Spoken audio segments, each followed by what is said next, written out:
Hey everyone, thanks for tuning in. You're watching In Deep on the Delta. This is the weekly Delta fishing report for the week of July 8th.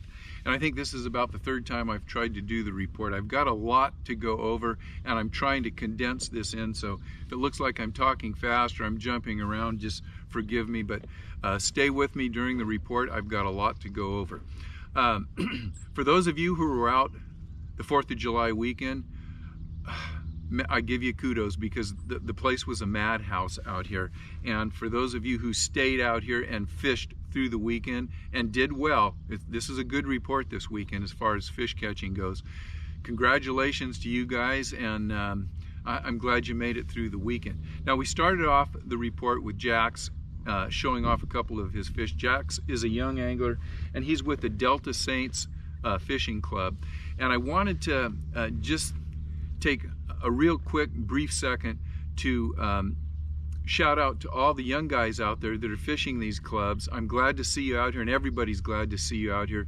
You guys are the future of bass fishing, but I really wanted to give a shout out to all the adults that are out there that are organizing the high school fishing, all the organizations that are pushing these fishing clubs. It takes a lot of work to organize these clubs, getting boats together, having the meetings, holding the meetings, organizing tournaments, and just, you know, doing everything it takes to get all these young anglers on the water. So kudos to all the people that are behind the scenes in the youth fishing here, not only in California, but throughout the United States. It's really blowing up, and the future is looking really good for young anglers that want to come out and learn how to bass fish. So thank you guys for putting in all the work.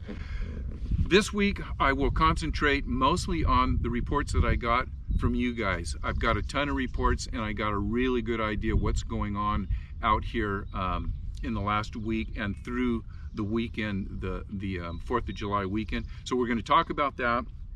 I'm going to talk about a little bit about what I did, real brief, and then I'm going to talk about what I think is going to happen in the next 3 weeks. And I think this is really important because we are in a transitional period here on the Delta, and that transition from spawn to post-spawn into summertime conditions is really important. It's my favorite time to fish out here. This is when I get my biggest fish. I get a lot of fish, and I get a lot of topwater because I think it's really important to stay ahead of the game. You're going to see lots of things changing very quickly, and it's going to go from really, really good to good summertime fishing, but the next 3 weeks we really want to be on the leading edge of this really good fishing that's coming up. So let's start off with the reports from the last week through the 4th of July. Excellent. Everybody that is sending me reports is catching fish, and these fish, or the fish, can be anywhere from 12 inches to 6, 7, 8 pounds. There's fish across the board. They're all active and they're all very aggressive. The number one bait for the past week was a chatterbait, either crawdad color or bluegill color. That was the number one bait by far. The number two bait was a squarebill crankbait, and again, bluegill or crawdad color. Those two baits, because they were so prevalent in everybody, I don't care if they went out of Big Break or Paradise Point or Rio Vista or wherever the heck they went out of, it was all the same. Fish were chasing baits. They're aggressive. So that's telling me that this post-spawn is really coming into post-spawn, and the fish are recovering. They're starting to be more and more active, and they're chasing baits. There's also a good morning bite and evening bite for topwater. Still, the evening bite is better than the morning bite. So if you're coming out real early or real late and you want to make a decision which change of light you're going to fish the evening. That's been the better bite. So chatterbaits, crankbaits. I do not want to discount punching because punching is happening right now, and it's going to get more and more play here as the temperatures maybe this week, towards the end of the week, start getting up in that 105 degree temperature. The water temperatures start getting closer to 80 degrees. Punching is going to be a real factor. So if you come out this weekend, by far, you want to, if you're out here early or late, topwater frog or a walking bait, fishing it slow and methodical. Don't burn those baits in. In the mornings and the evenings, the fish have been, for me, a little bit less aggressive, and they're not looking for aggressive baits. During the daytime, the fish that are a little deeper, they are looking for those aggressive moving baits. So fish the morning and the evening with the topwaters, the frogs. As soon as that bite dies, you definitely want to have a chatterbait and a crankbait turned on. You definitely want to have a chatterbait and a crankbait tied on. And as the day gets hotter and hotter, you really want to start looking for shade and doing some punching. And the bigger fish obviously are going to come punching and frogging. If you're a tournament guy, you're probably really concentrating on that punching and frogging. But if you're an everyday Joe out here and you just want to catch fish, I would stay with the chatterbaits and crankbaits and throw a worm on top of that every now and then. You'll catch plenty of fish. The other report, or most of the reports also said, even the guys that are having good days, they're going through periods that are slow. So don't expect to start off at 8 in the morning and catch fish from 8 in the morning to 5 at night throughout the day. A lot of folks are saying, yeah, we came out, it started off slow, but then we started catching fish with the tide. And the top of the tide, top of the high outgoing tide is still the best time to fish. But you do have to put in your time. Don't worry about going an hour and a half without a bite. Keep at it. Keep plugging along and you'll get your fish. So that's been the report this week. Okay, here's what I've been doing. I haven't been fishing out here all day. I'm coming out real early and I'm fishing really late.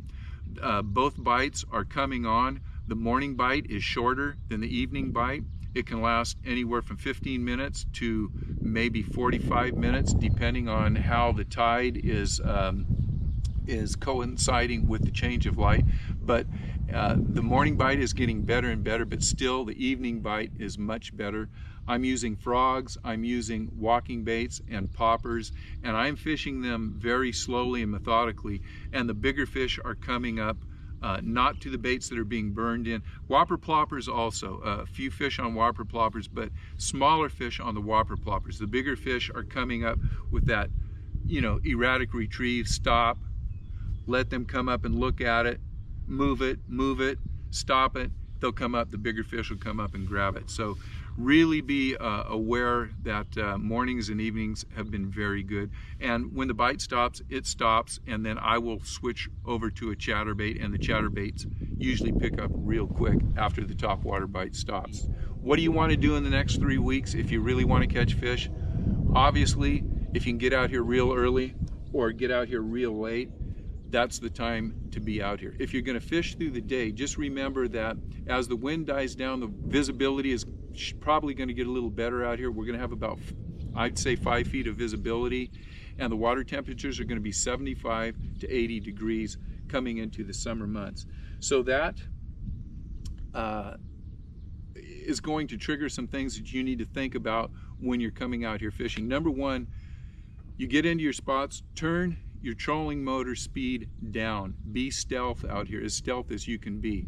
Also, because of the traffic, the fish are getting used to boats and they don't want to be around a boat. So extend your cast, especially with a crankbait or a chatterbait. Extend your cast a little bit. If you can get that cast out far enough away from the boat that it lands in an area where the fish don't know that you're there, you're going to have a better chance of catching those fish. If you're making a 30-foot cast, the fish probably already knows you're there, he sees your boat, and that fish is going to be harder to catch. If you extend that cast to 60 or 70 feet, that fish may not know that the boat's there. If you're being really stealthy, you've got your trolling motor on low and you're really watching your positioning. So it's really important to be aware of what state the fish are in as far as their aggression. If they're really coming up and just killing everything, you want to stay with that bite. But you're going to notice in the next few weeks they're not coming up quite as hard, they're not chasing baits. That's going to start to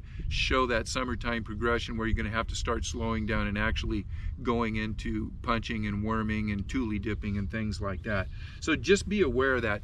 5 baits to look at in the next couple weeks are obviously a punch bait, a frog, a chatterbait. If you're trying to just catch fish, throw a chatterbait and a worm, crankbait, keep them in crayfish and bluegill colors.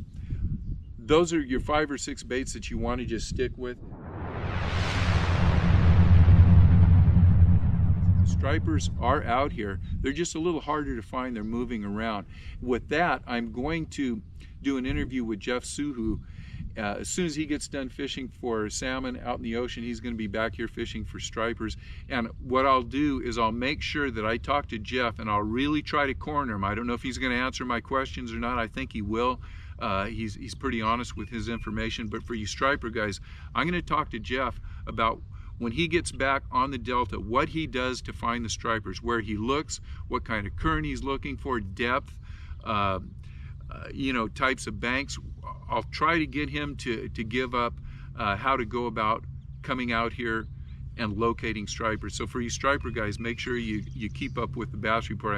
I know I'm leaning heavily on largemouth bass, but when the stripers move in, we'll start talking about stripers a little bit more. Keep the reports coming in.